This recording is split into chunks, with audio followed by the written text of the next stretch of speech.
में चल रहे आज़ादी के अमृत महोत्सव के माध्यम से हम उन महान हस्तियों को याद कर रहे हैं जिन्होंने देश की आज़ादी में अपना अहम योगदान दिया है।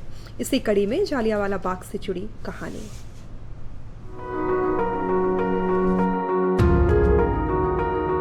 तेरह अप्रैल 1919 को भारत के स्वतंत्रता संघर्ष की सबसे जघन्य घटनाओं में से एक जलियांवाला हत्याकांड हुआ था। स्वतंत्रता के लिए भारत के संघर्ष में ये क्रांतिकारी घटना साबित हुई।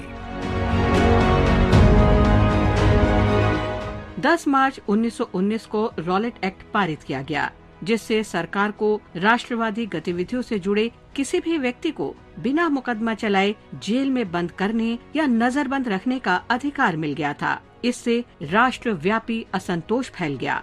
राष्ट्रवादी नेताओं ने इस एक्ट को काला कानून बताया। महात्मा गांधी ने रॉलेट एक्ट के विरुद्ध सत्याग्रह आंदोलन शुरू किया और 7 अप्रैल 1919 को प्रकाशित सत्याग्रही लेख में रॉलेट एक्ट का विरोध करने के तरीकों का वर्णन किया। ब्रिटिश सरकार ने गांधी जी को पंजाब में प्रवेश करने से रोकने के लिए निषेधाज्ञा लागू कर दी। इसका उल्लंघन करने पर उनकी गिरफ्तारी का आदेश भी जारी किया गया। हिंदू मुस्लिम एकता के प्रतीक दो प्रमुख नेताओं डॉक्टर सैफुद्दीन किचलू और डॉक्टर सत्यपाल ने रॉलेट एक्ट के विरुद्ध अमृतसर में शांतिपूर्ण मार्च का आयोजन किया। 9 अप्रैल 1919 को दोनों नेताओं की गिरफ्तारी के बाद लोगों ने उनकी रिहाई के लिए अगले दिन उपायुक्त के निवास तक मार्च किया। पुलिस ने उन पर गोलीबारी शुरू कर दी, जिसमें अनेक लोग घायल हुए। पंजाब के lieutenant governor Michael O'Dwyer ने अधिकारियों को सभी तरह के विरोध को दबाने का आदेश दिया। किसी भी तरह की जनसभा के लिए निषेधाज्ञा के बावजूद 13 अप्रैल 1919 को बैसाखी के दिन लोग ये उत्सव मनाने के लिए जलियांवाला बाग में एकत्र हुए। बैठक में 2 प्रस्तावों पर चर्चा होनी थी। 10 अप्रैल की गोलीबारी की निंदा और अधिकारियों से अपने नेताओं को रिहा करने का आग्रह।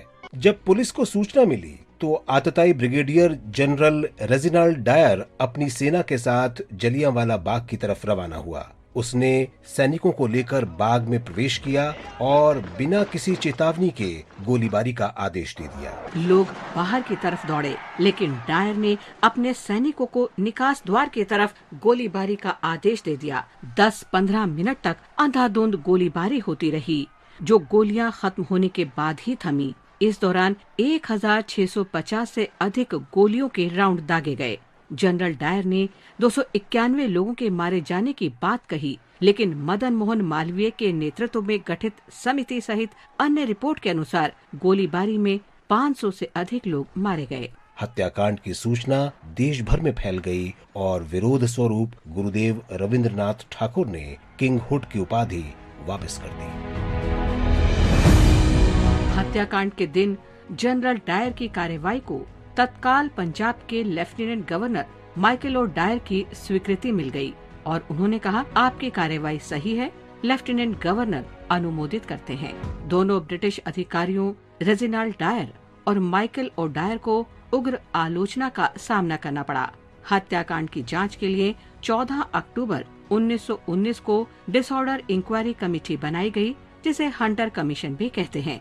कमीशन ने डायर की कार्रवाई की केवल निंदा की और उसे ब्रिगेड कमांडर के पद से त्यागपत्र देने को कहा। लेकिन भारतीय क्रांतिकारियों के दिलों में बदले की आग सुलगती रही।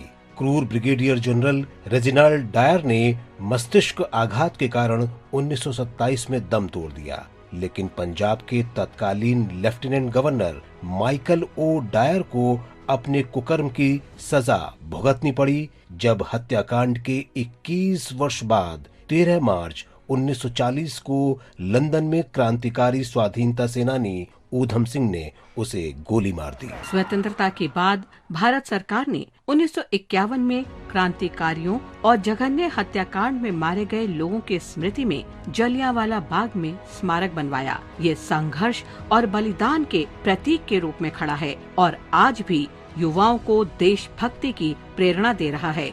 मार्च 2019 में हत्याकांड की स्मृति में यादें जलियां संग्रहालय का उद्घाटन किया गया।